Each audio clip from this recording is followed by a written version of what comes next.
and next year I will be youth director. But first, I want to tell you a bit about RYLA. What's RYLA? RYLA stands for the Rotary Youth Leadership Awards. This is a camp held every year, and it focuses on enhancing the students' leadership activities. This is my passion. I go out to this camp every year, and it continues to amaze me year after year after year. So, what it offers the students, our two delegates that went this year are Emma Giles and Kalichi Malake. And I'll let them tell you themselves what they got out of the camp this year. And after their presentations, Linda Craig is going to introduce our delegate, Caleb Chan, who attended our Adventures in Citizenship program. If we have time after, we'll save our questions for after the program. So I'm going to invite Kalichi up, and we'll hear from her first.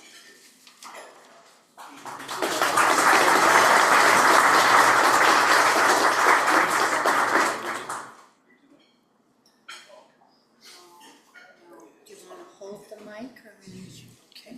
The big button advances your slides. And hold the microphone really close. Okay. Got it? Hi everyone, my name is Kalachi Malaki, and this year I was opportune to go to RYLA camp. So I'll be talking about my RYLA journey, the things I learned, how RYLA changed me, and my future plans. First, RYLA was held this year in Red Deer from the 8th of May to the 11th of May. There were a lot of activities that really changed my perspective, but the one that really stood out to me was the one that we found out the kind of leader that we were. And that was the yellow, which is enthusiastic, optimistic, and free-spirited. At RYLA, we had some leadership stimulating activities like Whales and Penguins, where we had to stand on chairs and get back to respond. And it took a lot of teamwork to make that happen, and a lot of patience too. As a leader, you have to be able to communicate and have patience to work with other people. Also, we had another activity, which was a ranchland activity, where we had to work in a group and train with other groups to reach our yearly resource goals and to make it to the end of the game. How RYLA shaped me. Since attending RYLA, I feel more confident in taking action towards my goals, and I'm more focused on my personal growth too. For my future plans, I plan to apply when I enter RYLA by taking on more leadership roles in my community, whether it's leading a club, organizing events, or supporting volunteer projects. I want to use my skills to inspire and empower others. Thank you to the Rotary Club for sponsoring my RYLA experience.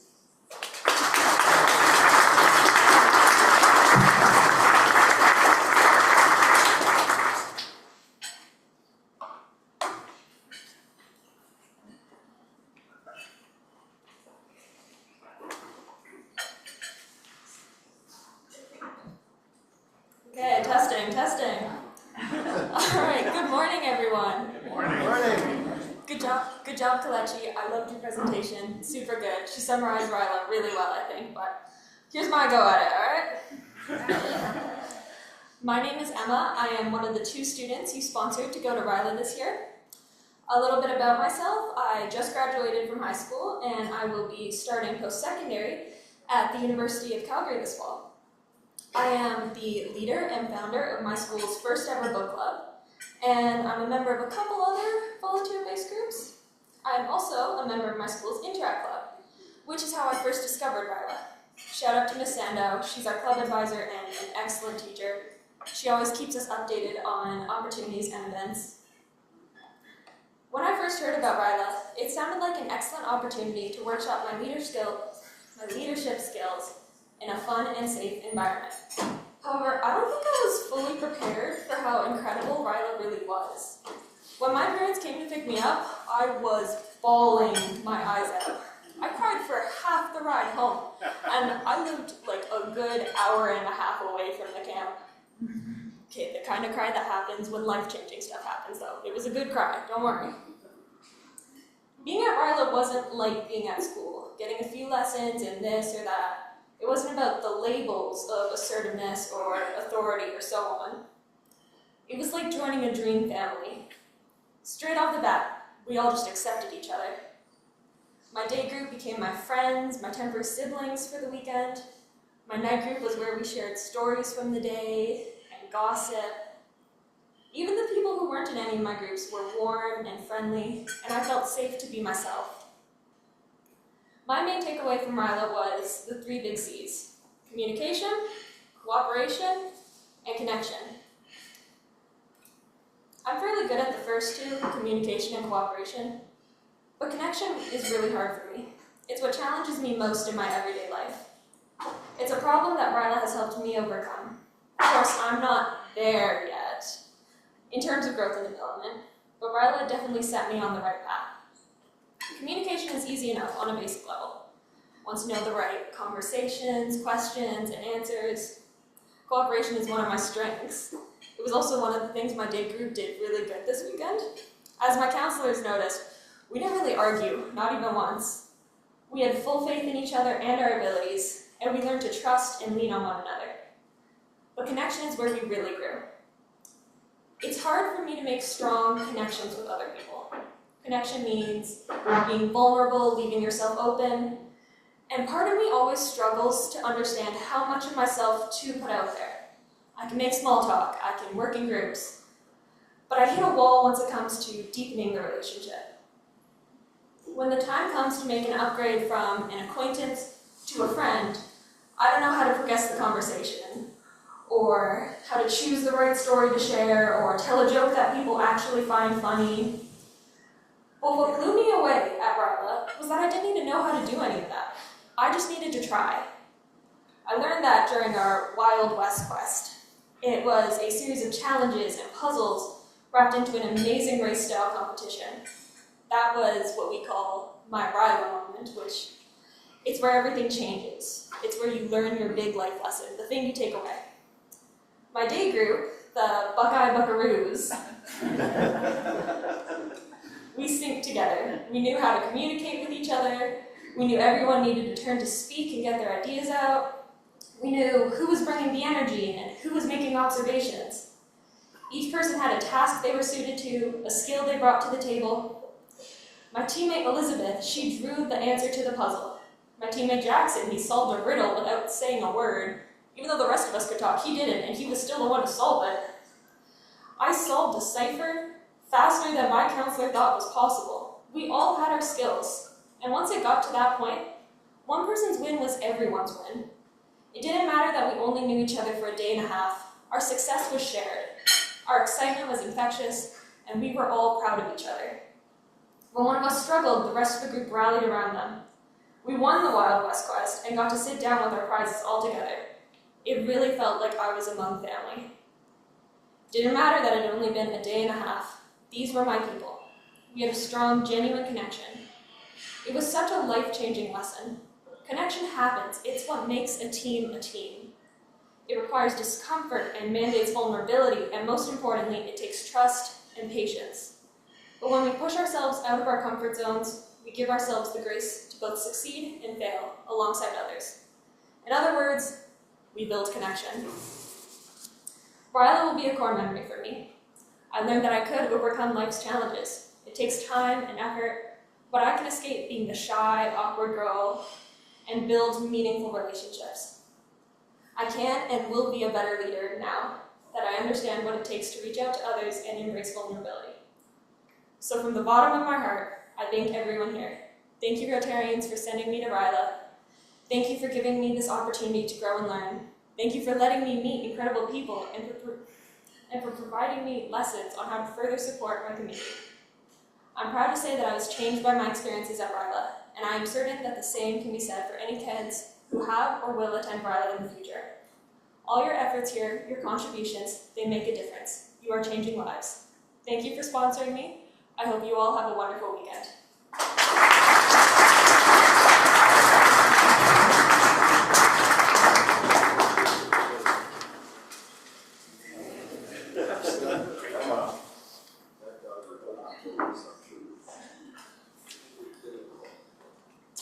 Emma, thank you very much. That was lovely.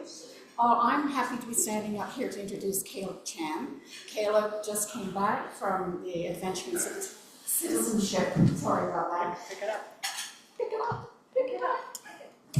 All right. How's that? Okay. Better. So Caleb just came back from his Adventure in Citizenship in Ottawa. And I have to say, meeting Caleb has enriched my life, and I'm sure when you hear his talk, you'll feel the same way. He's energetic, committed, he is a world traveler, has a fantastic family who are here to support him, and there is so much more I could say about how busy he is with volleyball, basketball, badminton, Boy Scouts. He's out in the community, he's working in his school, mentoring youth. I could go on and on about Caleb, but Caleb, I'm going to pass this on. But I have to say that meeting Caleb has given me hope for the future. Caleb.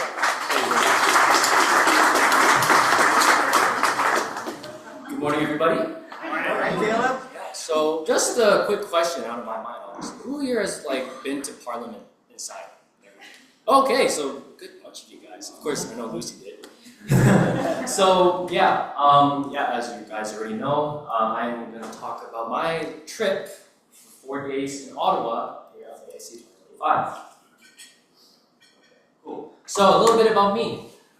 Yes, I'm Caleb Chan. I'm 17 years old. I attend St. Francis High School. I also am an air cadet holding the rank of Flight Sergeant at Royal Canadian Air Cadet Squadron 918 Griffin. And I am also a photographer, which I got from my dad. Alright, so day one. I'm going to just briefly explain everything. So here at the top left photo, we are able to sit in the MP's position inside the House of Commons. So I never actually thought we would ever go in there because I visited the upstairs part where we didn't actually go downstairs. But this program allowed me to go sit in the chairs where where all the decision makers happen. So that was like, oh, I have power now. And the one in the middle here, this was a sugar shack for a French Canadian dinner that we had. So this is like a sugar toffee thing. I've had it before, but what they have here is directly from the trees, like the maple sap and everything. Very, very sweet. I was really hydrated for a few hours after that. The one in the middle here, we also did some traditional folkloric dancing, French dancing. So that was interesting, very interesting. I tripped over 2 times on myself.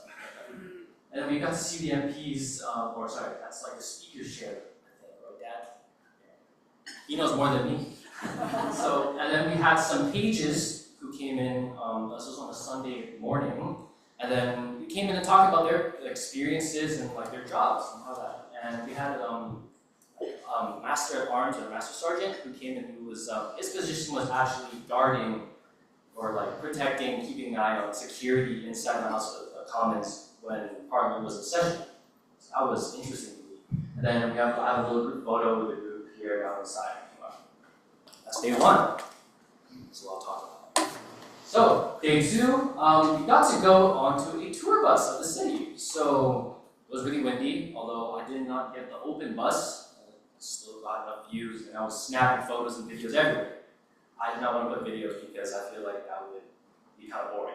So, me talking would make you guys more interesting, huh? And then in the mid-afternoon, we had a presentation on Advocacy 101. So we were we were taught a general idea of how we can advocate for maybe ideas that we want to do to improve our community, maybe a national idea that we want to present, and then we had an opportunity for each other to go and present an idea forward So there was like examples like environment, maybe like potholes, Edmonton, and maybe like,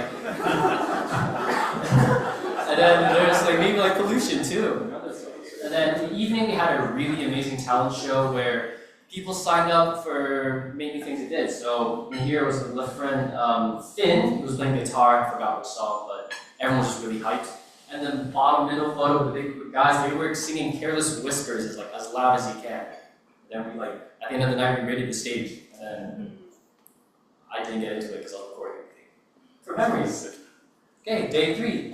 So we visited the what's it called? Oh, it's just a museum. It's a museum. We spent like 2 or 3 hours there looking around about like history and everything, World War II memorials and everything. And then we just chilled out back at campus for the rest of the day. Then in the evening, since this is like essentially our last full day here there at Ottawa, we had a dance in the evening and like a dinner. So there's a group of people I sat with, kind of walked up one of my friends, and then the dance was really cool. I didn't know a lot of people could like dance and stuff. It was like people were break dancing, and it was really fun. It was really wild.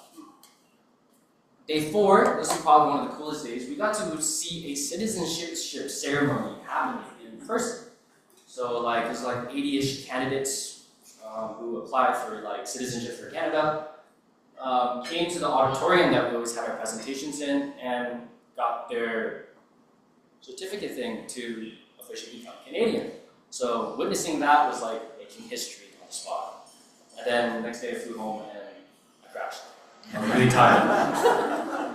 Okay, so my takeaways. So instead of just reading about government, which a lot of us do in textbooks for at least high school and everything, having the opportunity to step into it, so visit Parliament, real lawmakers, and watch a citizen ceremony. It's like putting yourself into that perspective is also something that not regular people can do on a daily basis. And people that I met there, like there was 177 of us. Basically, you would know everybody. Of course, some people more quiet or more extroverted, but we all knew who each other were, and we were a good big group, and we were like associated. We love each other, and we care so much about each other. So like for carrying on to the future, we can be like collaborators, allies, maybe community leaders if we ever go down that path. Now, this is what I like most. What others could learn. So they could learn about different political perspectives from the people they meet. They have a chance to step into how the government works. They connect with individuals across the country, make more friends, and share ideas with each other. And then new delegates, such as maybe myself and maybe Lucy as well, we can shape the future of the country. And yeah, thank you guys very much. That comes to the end of my presentation. Thank you all for sponsoring me to own this trip, and I hope you guys do pick some more people next year. Thank you very much.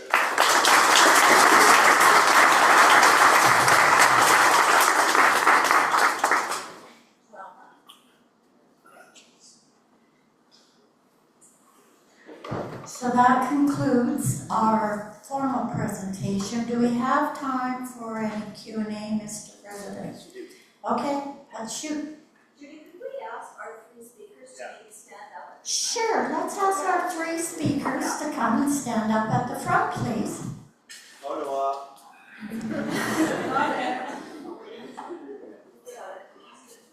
Well, if we're doing photos, we should have Linda up here too.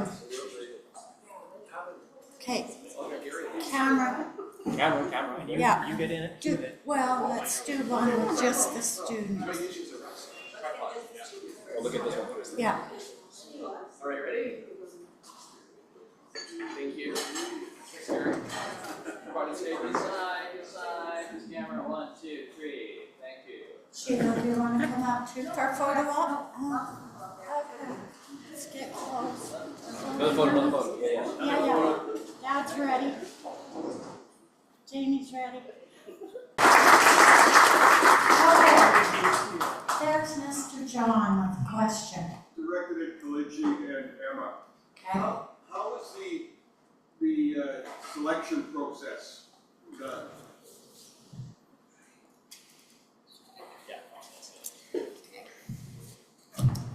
So for the selection process, First, we had to email and reach out to Judy. We had to do just to start off miniature explanation of ourselves. Like my email to Judy was something like, "Hi, I'm Emma. Here's my examples of leadership and my volunteering." After that was done, Judy had us all, not all at once, she got on a Zoom call with all of us, not at the same time, sorry, her and Linda, and they interviewed us on our qualifications, and then, I guess between the two of you, they decided which of us were the best to come and who they thought had the most qualities suited for it, I believe. Did it well. Yeah. Thank you. Any more, Mr. President? Actually, my question is not for the students. I'm wondering whether there's a parent here who would comment on whether they themselves notice a difference. Oh. You should say something. Yeah, come on.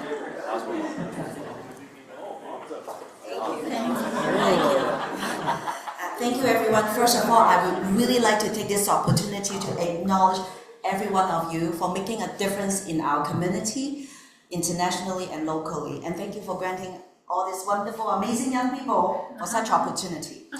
As the parent of Caleb, I would like to say, first of all, through the process of applying, that he has already been growing and progressing to be more responsible. And he take priorities and do things in a very potent way, that he knows what to answer for, say, Linda's questions and how to prepare for Sheila's interview. And number two is, he was very excited, he was very engaged, okay? And as a younger, teenagers, we've been all there. And usually they would say, "I don't care, I'm tired." But he was like, "I really care," and he knows it's precious. And when he came home, he told me, "Mom, that was a once-in-a-lifetime opportunity." And he came home and he said, "Wow, I understand more about the government." And he said he wants to do more to make our community better. For that is the biggest reward as parents, David and myself, because for us to raise kids is not about money and career. It's about how to give back. Thank you.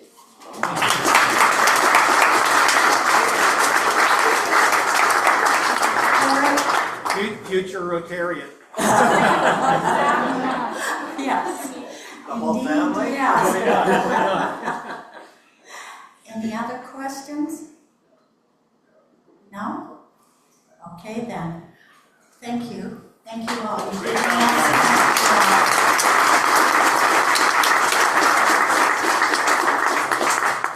Thank you. Now, I've got to tell a sheriff, I believe we've got today, that I probably need to be fined because I didn't, given our party last night and so on, I didn't make the effort to reach out and get a few comments I could make about our next speaker. We're going to have a bit of a presentation just now from Lindsay Galloway, who is the CEO of the Heritage Park. Just a bit of an update on the things that are happening there. So if Lindsay could come up here just now, and maybe he'll tell me himself a little bit about his background. So I apologize for not having a more formal introduction from her.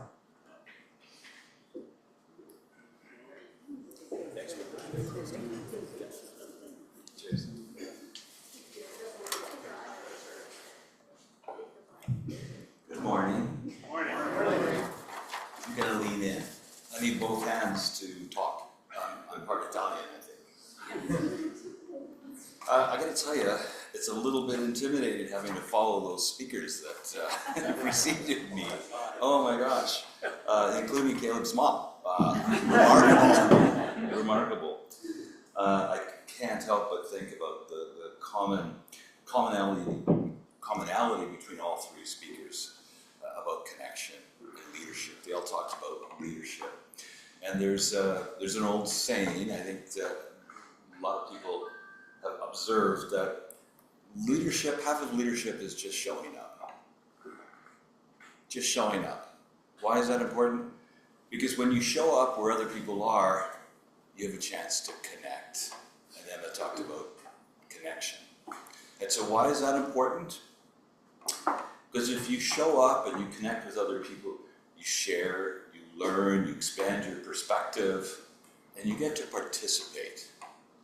Which in a world where we're making decisions about the values that we share and the future we're trying to build, if you don't show up, you've got nothing to say about the future that happens around you because you didn't show up. So these young people showing up is the first step that distinguishes you from all of your peers. So congratulations to you, and absolutely future Rotarians, future parliamentarians. Yeah, there is hope for the world after all. So just a quick update on some things that we've been working with. So Lindsay Galloway, one way to introduce myself, as I did just a few minutes ago, is that I started at Heritage Park 5 years and 20 pounds ago. Which is true. And that's because I've been eating the great food that this team makes. I know for 25 years. You've enjoyed that. So I always enjoy coming to these meetings, for sure. And so this is also an opportunity for me to say thank you to this group. Talk about connections. You have to have some place to show up. So institutions like Rotary clubs and like Heritage Park are vehicles that connect people. Somebody has to do it. People are looking for that. In fact, I'll go as far as to say humans crave connection. And so they're looking for opportunities to connect. One of the saddest things that people who have barriers to connecting, and I see organizations such as yours and ours with a mission to connect people is such an important contribution to make to our world. And so that's what makes the project that this group has spearheaded and funded and supported and endorsed and have shown all kinds of enthusiasm for so much important. So important to Heritage Park, so important as a statement for your organization, and that is the shade structures that we're building as we speak. One of them is going to be completed today. If you haven't had a chance to go over, maybe on your way out you can drive by. I'm not sure I'm supposed to say that, but I'm sure you have to drive out of the park somehow. So take a left, drive by. They are, the one big structure is going to be complete today. And the other is under construction. If you drive by, it's under construction. It's going to take, I think, about 2 weeks more. I insisted that it gets done before summer. I mean, we need shade when the sun's up, not in September and October. And I don't want to wait until next year for our visitors and our employees and our volunteers to kind of have the overheated experience that they've had over the years. This is why this project has been so important to us. Because it provides a safety issue. As much as anything else, it provides much needed shade in one of the hottest spots on the park and to people who are in costume. So thank you for helping us in that regard.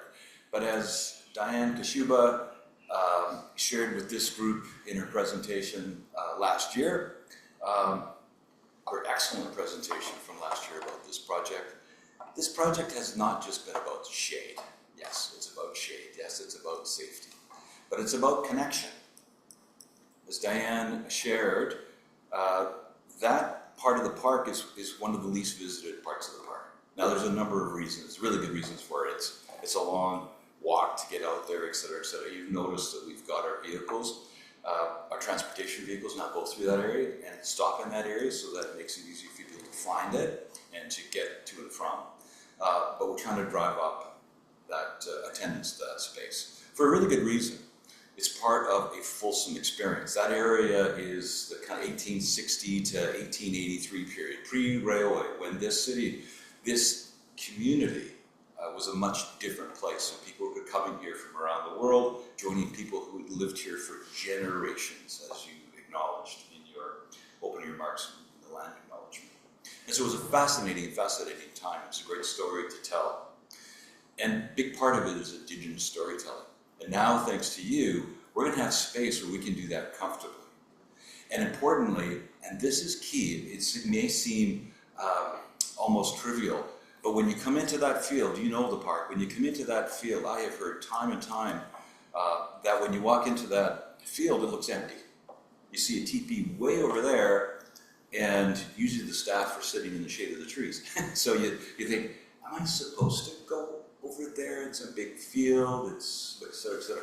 Now when you walk into that area, it has substance. It is a place now. It will draw people in. That's connection. And importantly, it's a place where the Indigenous stories can happen. And so we've been building over the last few years a more intensive Indigenous communication and education program. Indigenous-led, Indigenous-designed, Indigenous-delivered. And those are the principles. Not about us without us. And in the case of the Indigenous community, please let us choose the stories that we tell and how we tell them. Because for more than 100 years, others have chosen for us. So now it's our turn. And so we're creating that space. This is Calgary space. Heritage Park is Calgary space. We invite all communities coming here to tell their heritage stories. And the First Peoples should be at the top of that list. And so your contribution has created something special. A space, a place that we can be proud of. Where the people who are going to be sharing their stories can do so with audiences that are comfortable. They're there to listen. They're there to learn, which is what this is all about. That's connection. You're fulfilling your mission, and in doing so, you're helping us fulfill our mission. It's a great partnership. It has been a great partnership for 25 years. So I want to thank you very much for all that you've been doing for Heritage Park. I look forward to doing some kind of an official opening. The team tells me, I talked to them just yesterday afternoon, I said, I'm meeting with Rotarians in the morning. I need fresh information. And so we were behind on the second structure because there was a discussion about whether we should wait now because it'll be disruptive to the guest visit in June when we're open. And my feeling is that we should push ahead, get the work done. It's a minor inconvenience. It'll be the next 10 days or so.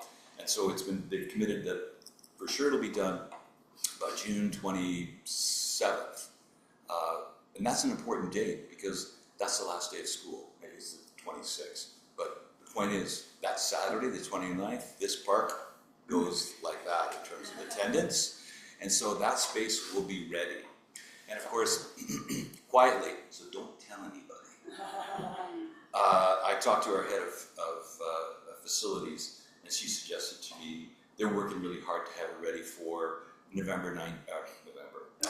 June 19th, just before National Indigenous Peoples Day.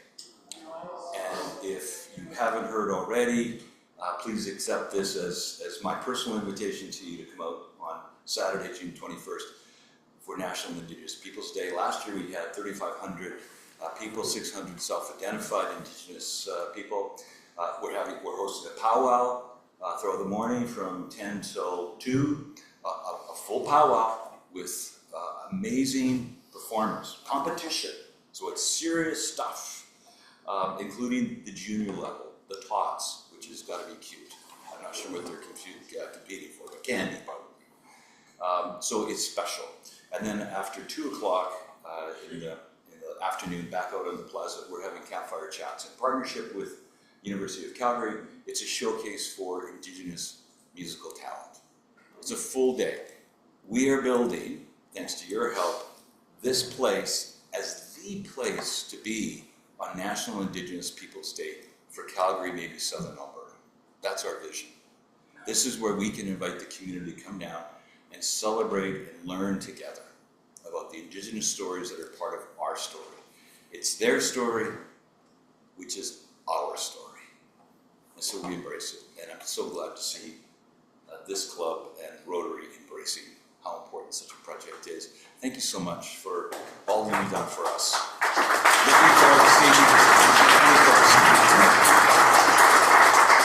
Now, Bill, if I could, there's one more thing I'd like to do, and that is, I think this group is aware, if not, I'm about to embarrass Diane Kashuba.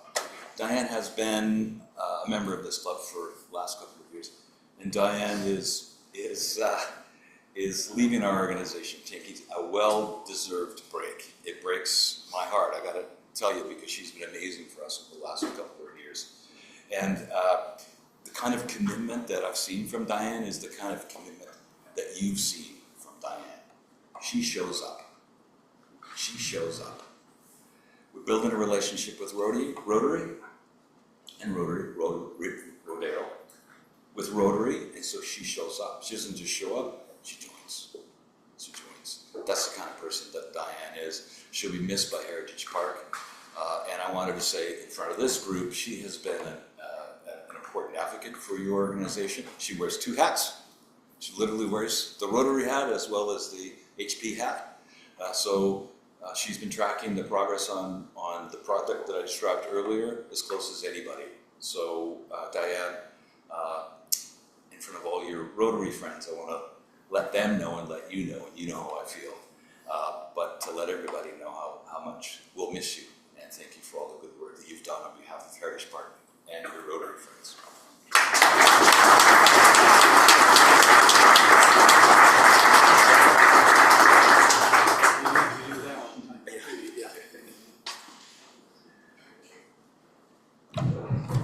Yes, thank you, Lindsay. So that is an ongoing issue for us, isn't it? It's not just the shape structures, it's our relationship with Heritage Park.